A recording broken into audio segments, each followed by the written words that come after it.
সদ্য মুক্তি পাওয়া ধুরন্ধর সিনেমা আমরা প্রায় সবাই দেখেছি কিভাবে গুপ্তচর শত্রু দেশের মাটিতে পা রেখে নিজের পরিচয় মুছে ফেলে গ্যাংস্টার আর সন্ত্রাসবাদীদের ভিড়ে মিশে গিয়ে প্রতি মুহূর্তে মৃত্যুকে সঙ্গী করে গোপন তথ্য কিভাবে তুলে আনে। কিন্তু একবার ভাবুন তো, এই গল্পটাই যদি একজন ছেলের না হয়ে হতো একজন মেয়ের, একজন নারী যিনি পুরুষের ছদ্মবেশে শত্রুর শিবিরে ঢুকে পড়েছিলেন, নিজের জীবনকে বাজি রেখে গুপ্তচর বৃত্তি করেছিলেন, তাও আবার আজকে এই সময়ে আধুনিক যুগে নয়, সেই স্বাধীনতার সময়কালে, যিনি নিজের দেশের স্বাধীনতার জন্য সুভাষচন্দ্র বসুকে বাঁচানোর জন্য নিজের স্বামীকে হত্যা করতেও পিছপা হননি।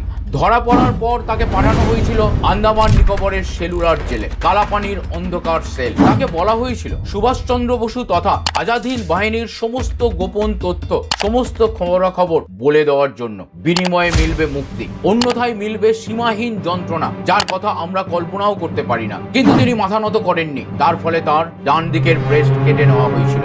ভাবুন তো, কি অমানবিক পাশবিক অত্যাচার হয়েছিল তার ওপর। হাত পা আর গলায় বাঁধা ভারী শিকল, গভীর সমুদ্রের মাঝখানে এক অচেনা দ্বীপে কালাপানির অন্ধকার সেলে বন্দী। ব্রিটিশ হুকুমত তাকে দিয়েছিল কালাপানির শাস্তি। হ্যাঁ, আজ আমরা কথা বলছি ভারতবর্ষের সেই প্রথম মহিলা গুপ্তচর, আজাদ হিন্দ ফৌজ তথা ইন্ডিয়ান ন্যাশনাল আর্মির ঝাঁসি রানী রেজিমেন্টের ক্যাপ্টেন নীরা আর্যকে নিয়ে। তার আরেক নাম নীরা নাগিন, যা তাকে দিয়েছিলেন সুভাষচন্দ্র বসু। কেন দিয়েছিলেন সেটাও আমি বলবো আজকের এই ভিডিওতে। যার গল্প শুনলে বোঝা যায় দেশপ্রেমের কোনো লিঙ্গ হয় না। না, এটি কোনো সিনেমার গল্প নয়, এটা ভারতের স্বাধীনতা সংগ্রামের এক রক্ত মাংসের বাস্তব ইতিহাস। কিন্তু জানেন কি এই বীরাঙ্গনার সর্বশেষ পরিণতি কি হয়েছিল? নমস্কার, আমি ইন্দ্রজিৎ পরবী। আজ আমি আপনাদের শোনাবো কিভাবে তিনি আজাদ হিন্দ ফৌজে জয়েন করেন, কিভাবে তিনি ধরা পড়েন, আর তার সাথে জেলে কি কি অত্যাচার করা হতো, সেই সবটাই জানবো আজকের এই ভিডিওতে। তো চলুন আজকের ভিডিওটা শুরু করা যাক।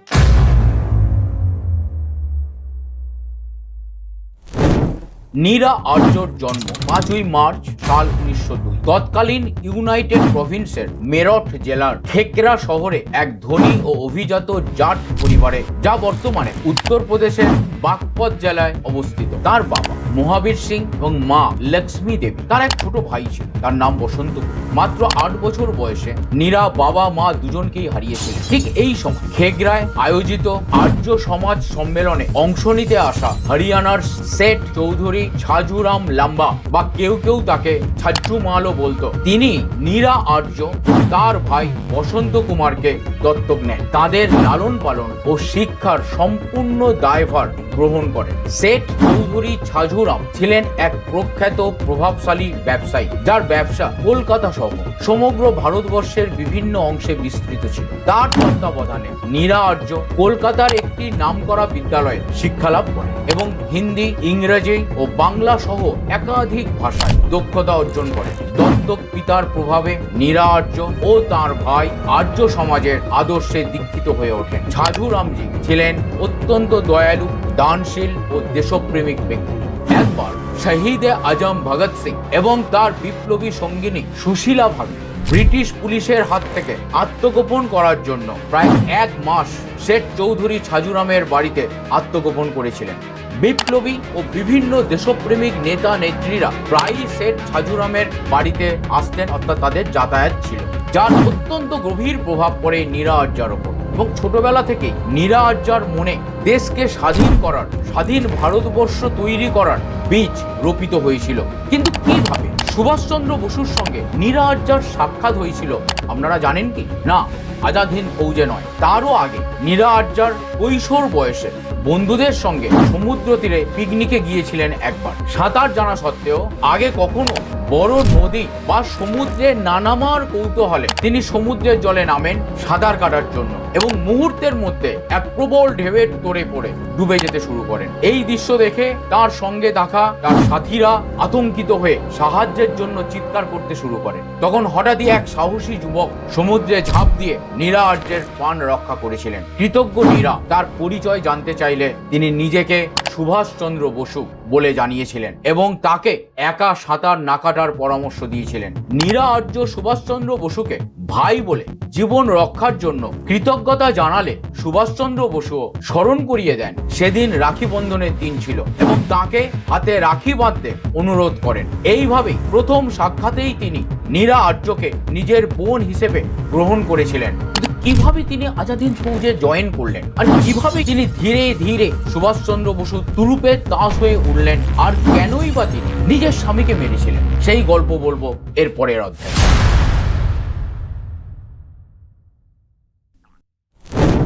নীরা সবে কৈশোর পেরিয়ে যৌবনের দিকে পা রাখছে, ঠিক তখন চৌধুরী ছাজুরাম তার দত্তক কন্যা নীরা আর্যর জন্য এক ধনী শিক্ষিত পাত্র নির্বাচন করেন এবং অত্যন্ত জাঁকজমকের সঙ্গে 25শে ডিসেম্বর 1928 সালে কলকাতার শ্রীকান্ত জয়রঞ্জন দাসের সঙ্গে তার বিবাহ দেন। যদিও তিনি জানতেন শ্রীকান্ত একজন সরকারি অফিসার, কিন্তু তিনি যে ব্রিটিশ পুলিশের গোয়েন্দা বিভাগে কর্মরত সে কথা তার অজানা ছিল। বিয়ের পর নীরা আর্য জানতে পারেন যে শ্রীকান্ত জয়রঞ্জন দাস একজন বিশ্বাসঘাতক ও ব্রিটিশপন্থী গোয়েন্দা, যার কারণে বহু স্বাধীনতা সংগ্রামী গ্রেপ্তার হয়েছিলেন। তিনি পূর্বেও নেতাজি সুভাষচন্দ্র বসুর ওপরও নজরদারির কাজে নিযুক্ত ছিলেন। এই সময় নীরা আর্য জানতে পারেন যে শ্রীকান্ত জয়রঞ্জন দাস ও কয়েকজন ব্রিটিশ অফিসার মিলিতভাবে নেতাজি সুভাষচন্দ্র বসুকে হত্যার ষড়যন্ত্র করছে। এতে নীরা তার স্বামীর তীব্র বিরোধিতা করেছিলেন এবং তাকে দেশের স্বাধীনতার জন্য সংগ্রামরত বিপ্লবীদের বিরুদ্ধে ব্রিটিশদেরকে সমর্থন বন্ধ করতে বলেছিলেন এবং তিনি এও বলেছিলেন দেশের চেয়ে, দেশ ও মাতৃকার চেয়ে বড় কিছু হতে পারে না। কিন্তু শ্রীকান্ত নীরা আর্যর এই কথা নির্মম ও ব্যঙ্গাত্মকভাবে প্রত্যাখ্যান করেছিলেন। স্বামীর এই আচরণে নীরা আর্য অত্যন্ত ক্ষুব্ধ হয়ে ওঠে। তিনি স্বামীকে স্পষ্ট জানিয়ে দেন যে তাকে হয় ইংরেজ সরকারের চাকরি নয়তো স্ত্রী, এই দুয়ের মধ্যে একটি বেছে নিতে হবে। কিন্তু স্ত্রীর কথা উপেক্ষা করে শ্রীকান্ত জয়রঞ্জন দাস নীরা আর্যর বিপক্ষে গিয়ে সরকারি চাকরিকেই তিনি বেছে নিয়েছিলেন। এই সিদ্ধান্তের ঠিক পরে পরে নীরা আর্য তার স্বামী ও শ্বশুর বাড়ি ছেড়ে পিতৃতুল্য সেট চৌধুরী ছাজুরামের বাড়িতে চলে আসেন। এরপর নীরা আর্য কলকাতা ত্যাগ করে দিল্লি শাহদরায় পিতৃতুল্য আচার্য চতুর সেনের কাছে চলে যান। পরবর্তীকালে এক মেলায় নীরা জানতে পারেন যে রাম সিং নামে তার পরিচিত একজন আজাদ হিন্দ ফৌজে যোগ দিতে সিঙ্গাপুর যাচ্ছেন। নীরা রাম সিং এর সঙ্গে দেখা করেন এবং এরপর নিজেও সিঙ্গাপুর গিয়ে আজাদ হিন্দ ফৌজে যোগ দেন। পরে নীরা এবং তার ভাইয়ের সঙ্গে আরও কয়েকজন সঙ্গী সিঙ্গাপুর পৌঁছান এবং আজাদ হিন্দ ফৌজের ঝাঁসি রানী রেজিমেন্টে যোগ দেন। সাল 1943 22শে অক্টোবর নেতাজি সুভাষচন্দ্র বসু আনুষ্ঠানিকভাবে ঝাঁসি রানী রেজিমেন্ট গঠনের ঘোষণা করেন। নীরা আর্য ঝাঁসি রানী রেজিমেন্টের প্রথম কমান্ডার ডাক্তার লক্ষ্মী সাইগল এবং সেক্রেটারি মানবতী আর্যের তত্ত্বাবধান ও নেতৃত্বে সামরিক প্রশিক্ষণ গ্রহণ করেন। আজাদ হিন্দ ফৌজের গোয়েন্দা বিভাগে পুরুষ ও মহিলা উভয় শাখা গঠন হয়। গোয়েন্দা বিভাগের প্রধান পবিত্র মোহন রায়ের তত্ত্বাবধানে নীরা আর্য তার সহকর্মী সরস্বতী রাজমণি, জানকী, বেলা, দুর্গামল্লা গুর্খা ও ড্যানিয়েল কালের সঙ্গে গুপ্তচর বৃত্তির কাজে নিযুক্ত হন। নীরা আর্যের অসাধারণ দক্ষতার কারণে তাকে গোয়েন্দা বিভাগে ব্রিটিশদের ওপর গুপ্তচর বৃত্তির দায়িত্ব দেওয়া হয়, যা নিজে নেতাজি সুভাষচন্দ্র বসু তাকে তুলে দিয়েছিলেন। এই কারণে তাকে দেশের প্রথম মহিলা গুপ্তচর বলা হয়ে থাকে। তিনি তার সহকর্মীদের সঙ্গে পুরুষের বেশ ধারণ করে ব্রিটিশ অফিসার ও সামরিক শিবিরগুলোর ওপর গুপ্তচর বৃত্তি চালাতেন। এইভাবে নীরা আর্য ও তার সঙ্গে একাধিক গুরুত্বপূর্ণ গোপন তথ্য নেতাজির কাছে পৌঁছে দেন। যেহেতু এই দুই গুপ্তচরের যোগাযোগ সরাসরি নেতাজি সুভাষচন্দ্র বসুর সঙ্গে ছিল, তাই তাদের স্পষ্ট নির্দেশ দেওয়া হয়েছিল ধরা পড়লে যেন তারা নিজেরাই প্রাণ বিসর্জন দেন, কিন্তু কোনো মূল্যেই ব্রিটিশদের হাতে ধরা না পড়ে। কিন্তু একদিন তাদের এক সহকর্মী দুর্গা জীবিত অবস্থায় ব্রিটিশদের হাতে ধরা পড়লে সংগঠনের ওপর গুরুতর বিপদের আশঙ্কা ঘনিয়ে আসে। নীরা আর্য ও সরস্বতী রাজমণি কিন্নরের ছদ্মবেশ ধারণ করেন এবং সেই স্থানে পৌঁছান যেখানে দুর্গাকে বন্দী করে রাখা হয়েছিল। তারা কৌশলে ব্রিটিশ অফিসারদের নেশার ওষুধ খাইয়ে অচেতন করেন এবং দুর্গাকে সঙ্গে নিয়ে কারাগার ভেঙে সেখান থেকে পালিয়ে আসতে সক্ষম হয়েছিলেন। এই সময় হঠাৎ এক ব্রিটিশ সৈন্য জ্ঞান ফিরে পেয়ে তাদের দিকে গুলি চালায়। একটি গুলি সরস্বতী রাজমণির পায়ে লাগে, তবু খুঁড়িয়ে খুঁড়িয়ে তিনি এগিয়ে যান। পরে তিনজনই একটি গাছে উঠে আশ্রয় নেন। তাদের ধরতে ব্রিটিশরা তল্লাশি অভিযান চালালেও টানা 3 দিন সেই গাছেই লুকিয়ে থেকে কোনোভাবে তারা আজাদ হিন্দ ফৌজের ঘাঁটিতে পৌঁছতে সক্ষম হন। এই সাহসিকতায় মুগ্ধ হয়ে সুভাষচন্দ্র বসু রাজমণিকে ঝাঁসি রানী ব্রিগেডের লেফটেন্যান্ট এবং নীরা আর্যকে ক্যাপ্টেনের পদে নিয়োগ করেন। এর পাশাপাশি নেতাজির ব্যক্তিগত নিরাপত্তার দায়িত্ব নীরা আর্যর উপর গিয়ে বর্তায়। ঠিক এরপর এক রাতে নেতাজি সুভাষচন্দ্র বসু তার শিবিরে ঠিক বিশ্রাম নিচ্ছিলেন। সেই রাতে নীরা আর্য বন্দুক হাতে তার সঙ্গীদের সঙ্গে নেতাজির নিরাপত্তার দায়িত্বে ছিলেন। তিনি শিবিরের পিছনের অংশে পাহারা দিচ্ছিলেন। হঠাৎ নীরা অনুভব করলেন আশেপাশে কেউ একটা আসছে। কিছু শব্দ শুনতে পেলেন। সতর্ক দৃষ্টিতে তাকিয়ে তিনি একটি ছায়ামূর্তি দেখতে পান। এটি তার ব্রিটিশপন্থী গোয়েন্দা স্বামী শ্রীকান্ত জয়রঞ্জন দাসের, যার হাতে ছিল রিভলভার। নেতাজি সুভাষচন্দ্র বোসকে হত্যা করে ব্রিটিশদের 2 লক্ষ টাকার পুরস্কার পাওয়ার উদ্দেশ্যে তিনি শিবিরে এসেছেন। নীরা তাকে ফিরে যেতে সতর্ক করে, কিন্তু স্বামী সেই সতর্কবার্তা উপেক্ষা করে নেতাজির শিবিরের দিকে এগিয়ে যান। শ্রীকান্ত গুলি চালানোর জন্য চেষ্টা করেন এবং একটি গুলি নেতাজির ড্রাইভার নিজামুদ্দিনের লাগে। নীরা আর্য নিজের সংসার ও স্মৃতির সিঁদুরের চিন্তা না করে দেশের জাতীয় নায়ক নেতাজি সুভাষচন্দ্র বসুর প্রাণ রক্ষার জন্য তিনি হাতে তুলে নেন একটি বন্দুকের সামনে লাগানো বেয়নেট এবং সেটি দিয়ে আক্রমণ করেন। তার পেটে ছুরি দিয়ে আঘাত করতে থাকেন। রাগে তিনি ছুরিটাকে বারবার শ্রীকান্তের শরীরে আঘাত করেন এবং শ্রীকান্ত মারা যান। পরে যখন নেতাজি জানতে পারেন যে তার প্রাণ রক্ষার জন্য নীরা আর্য নিজের স্বামীকে হত্যা করেছেন, তখন তিনি বলেন নীরা ঠিক নাগিনের মতো হয়ে নিজের স্বামীকে দংশন করেছে এবং সেই মুহূর্ত থেকেই তিনি নীরা আর্যকে নতুন নাম দেন নীরা নাগিন। এই ঘটনার পর নীরা আর্য আজাদ হিন্দ ফৌজের জন্য বহু গুপ্তচর বৃত্তির কাজ সম্পাদন করেন এবং অসাধারণ সাহসিকতার পরিচয় দেন। এরপর আজাদ হিন্দ ফৌজ আন্দামান নিকোবর ও আসাম সহ বিভিন্ন অঞ্চলে ব্রিটিশ শাসন মোকাবিলা করে। তবে আমেরিকার জাপানের ওপর আক্রমণের পর জাপানি সেনারা আত্মসমর্পণ করলে আজাদ হিন্দ ফৌজও বাধ্য হয়ে আত্মসমর্পণ করে। আজাদ হিন্দ ফৌজের স্বাধীনতা সংগ্রামীদের দিল্লির লালকেল্লা সহ বিভিন্ন কারাগারে বন্দী করা হয় এবং তাদের বিরুদ্ধে মামলা চালানো হয় এবং নীরা আর্যকেও 3রা মে 1945 সালে ব্রিটিশরা গ্রেপ্তার করে কলকাতা জেলে বন্দী করে এবং তার ওপরও বহু নির্যাতন চালানো হয়। এরপর সারা দেশে বিদ্রোহ ছড়িয়ে পড়ায় আজাদ হিন্দ ফৌজের প্রায় সব স্বাধীনতা সংগ্রামীর বিরুদ্ধে অভিযোগ প্রত্যাহার করা হলেও নীরা আর্যকে মুক্তি দেওয়া হয়নি, কারণ ব্রিটিশ গোয়েন্দা অফিসার ও তার স্বামী শ্রীকান্ত জয়রঞ্জন দাসকে হত্যার অভিযোগে তাকে কলকাতা সেন্ট্রাল জেল থেকে আন্দামান নিকোবর দ্বীপপুঞ্জের সেলুলার জেলে কালাপানিতে পাঠানো হয়। কালাপানি কারাবাসের সময় ব্রিটিশরা নীরা আর্যের ওপর অকথ্য পৈশাচিক অত্যাচার চালিয়েছিল। তার সঙ্গে অত্যন্ত নির্মমভাবে আচরণ করা হতো। অন্ধকার ও সংকীর্ণ কক্ষে বন্দী করে রাখা হয়েছিল তাকে, যেখানে একই জায়গায় মলমূত্র ত্যাগ করতে বাধ্য করা হতো এবং দুর্গন্ধে কক্ষটি পচে যেত। হাতে পায়ে তাকে শিকল দিয়ে বেঁধে রাখা হতো। কখনো কখনো একটি হাত উঁচুতে বেঁধে ঝুলিয়ে রাখা হতো যতক্ষণ না তিনি অচেতন হয়ে পড়তেন। আর খুবই অল্প ও নোংরা জল পান করতে দেওয়া হতো যাতে তিনি মানসিকভাবে ভেঙে পড়েন এবং তাদের কাছে নতি স্বীকার করেন। কিন্তু তখনও তার মনে একটাই প্রশ্ন ঘুরপাক খাচ্ছিল, পায়ে বাঁধা এই শিকল থেকে তিনি কবে মুক্তি পাবেন। পরদিন সকালে তাকে খেতে খিচুড়ি দেওয়া হয়। কিছুক্ষণ পর তার কুঠুরিতে এক লোহার এসে হাজির হয়। সে প্রথমে নীরা আর্যের হাতের শিকল কাটতে শুরু করে, কিন্তু এমন অসাবধানতার কাজ করছিল সে যে নীরার হাতের চামড়া ছিঁড়ে যায়। তবে শিকল কাটছে দেখে নীরা সেই যন্ত্রণা উপেক্ষা করেন। এরপর পায়ের শিকল কাটার পালা আসে। লোহার শিকলের ওপর হাতুড়ি মারতে থাকে, কিন্তু প্রতিবারই শিকলের বদলে আঘাত লাগে নীরার পায়ে। একবার নয়, দুবার নয়, বারবার এমন হতে থাকে। যন্ত্রণায় অসহ্য হয়ে নীরা চিৎকার করে বলে ওঠেন, তুমি কি অন্ধ? আমার পায়ে মারছো কেন? লোহারি নির্লজ্জভাবে উত্তর দেয়, আমি যেখানে খুশি মারতে পারি, তুমি কিছুই করতে পারবে না। রাগে নীরা তার মুখে থুতু ছুটিয়ে বলেন, একজন নারীর সম্মান করতে শেখো। এই দৃশ্য দেখে জেলার রাগে আগুন হয়ে ওঠেন এবং নীরাকে বলে, আমাদের বলো নেতাজি সুভাষচন্দ্র বসু কোথায় আছেন, তাহলে আমরা তোমাকে ছেড়ে দেবো। নীরা শান্তভাবে জবাব দেন, বিমান দুর্ঘটনায় তার মৃত্যু হয়েছে। এ কথা তো সারা পৃথিবী জানে। তাহলে যখন সারা পৃথিবী এই কথাটা জানতো, জেলার কেন এই প্রশ্নের উত্তর পাওয়ার জন্য একজন নারীকে নৃশংস অত্যাচার করছিল?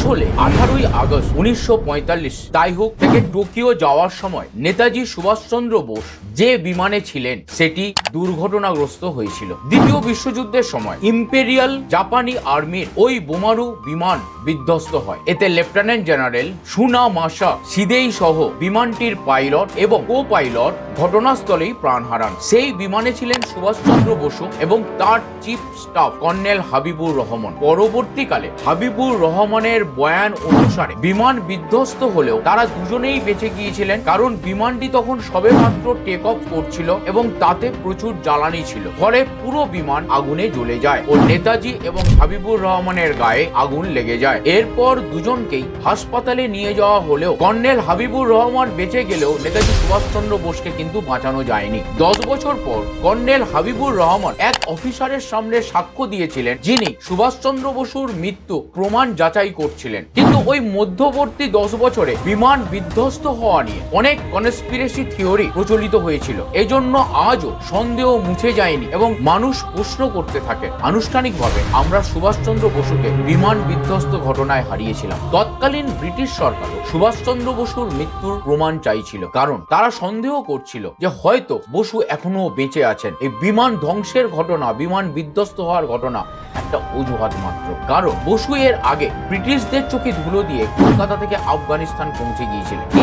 ঠিক এই জন্য জেলার নিরার থেকে বারে বারে সুভাষচন্দ্র বসুর অবস্থান জানতে চাইতেন এবং বারবার অস্বীকার করলে তার উপরে চলত অকথ্য অত্যাচার। জেলার বলেন, তুমি মিথ্যা বলছো, বসু এখনো জীবিত। নীরা বলতেন, হ্যাঁ তিনি এখনো জীবিত, তবে সেটা আমার হৃদয়। জেলারের রাগ আরো বাড়ে। তিনি নীরা আরজাকে খুঁচিয়ে অত্যাচার করেন, তার কাপড় ছিঁড়ে দেন, এক লোহার কর্মীকে ইঙ্গিত করেন একটি ব্রেস্ট রিপার নিয়ে আসার জন্য। লোহার ব্রেস্ট রিপার নিয়ে আসে এবং নীরার ডান দিকের ব্রেস্ট কেটে আলাদা করে দেন। এই দৃশ্য কল্পনাও করা যায় না কি নৃশংস অত্যাচার, পাশবিক অত্যাচার করেছিল ব্রিটিশরা। এত যন্ত্রণা যে কাউকেই ভেঙে দিতে পারত, তবু নীরা নিজের সংকল্পে ছিলেন অটুট এবং অবিচল। তিনি আজাদ হিন্দ ফৌজের কোনো গোপন তথ্য ব্রিটিশ সরকারের কাছে দেননি। নীরা আরজার এই ত্যাগের কাহিনী কোনো শব্দে প্রকাশ করা সম্ভব নয়, কিন্তু তার শেষ জীবনটা কিভাবে কাটলো জানেন কি? শুনলে আশা করি সমগ্র ভারতবাসীর চোখে জল চলে আসবে। সেই গল্পটাই ঠিক এবার বলবো এর পরের অধ্যায়ে।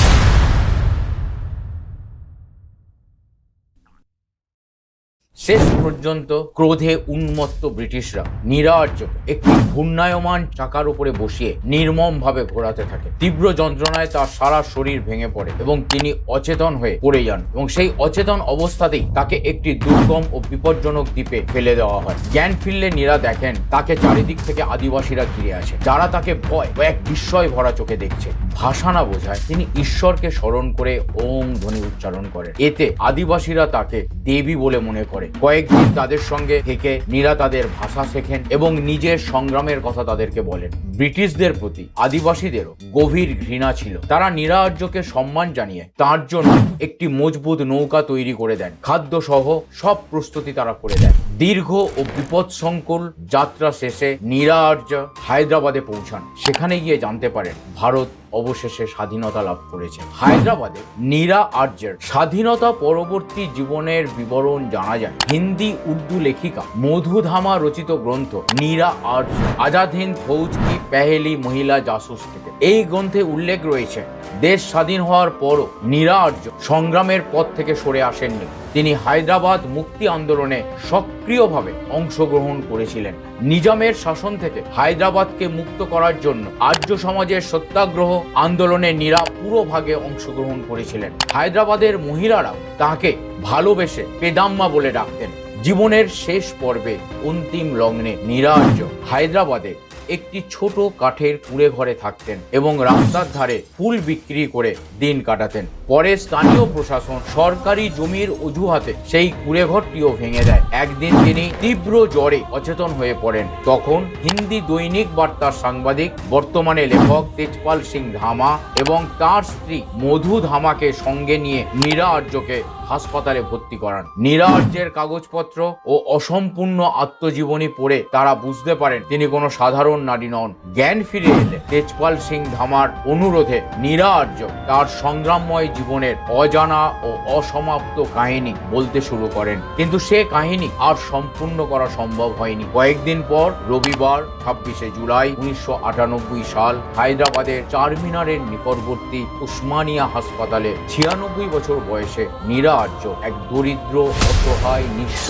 অবস্থায় শেষ নিঃশ্বাস ত্যাগ করেন। তার মৃত্যুর পরেও তার কষ্টের জীবন চলতে থাকে। তার শেষকৃত্যের জন্য গাড়ি আনতে তেজপাল সিং ধামা যখন বাইরে গেছেন, হাসপাতালে রোগীর অতিরিক্ত ভিড়ের কারণে নীরা আর্যের মৃতদেহ হাসপাতাল থেকে বের করে দেওয়া হয়। ভাবুন যে আমাদের দেশের স্বাধীনতার জন্য এত কষ্ট ভোগ করেছে, তার শেষ সময় কি অবহেলায়, অনাদরে কেটেছে। এটাই কি কাম্য ছিল নীরা আর্যর? অথচ এনারই কত সম্মান পাওয়ার কথা ছিল, তাই না? পরে তেজপাল সিং ধামা ও তার সহকর্মীদের সঙ্গে পূর্ণ মর্যাদায় নীরা আর্যের শেষকৃত্য সম্পন্ন হয়েছিল। এইভাবে আজাদ হিন্দ ফৌজের মহান বিপ্লবী, ভারতের প্রথম মহিলা গুপ্তচর, আন্দামান নিকোবর কারাগারে অমানবিক নির্যাতনের শিকার সেই অজ্ঞাতনামা ক্যাপ্টেন নীরা আর্য সংগ্রামময় জীবনের অবসান ঘটে। নীরা আর্য ভারতের স্বাধীনতা সংগ্রামের এমন এক মহান ব্যক্তিত্ব, যিনি তার অসাধারণ চরিত্র ও কর্মের মাধ্যমে বিপ্লবীদের স্বাধীনতা আন্দোলনকে শক্তিশালী এবং সমৃদ্ধ করেছিলেন।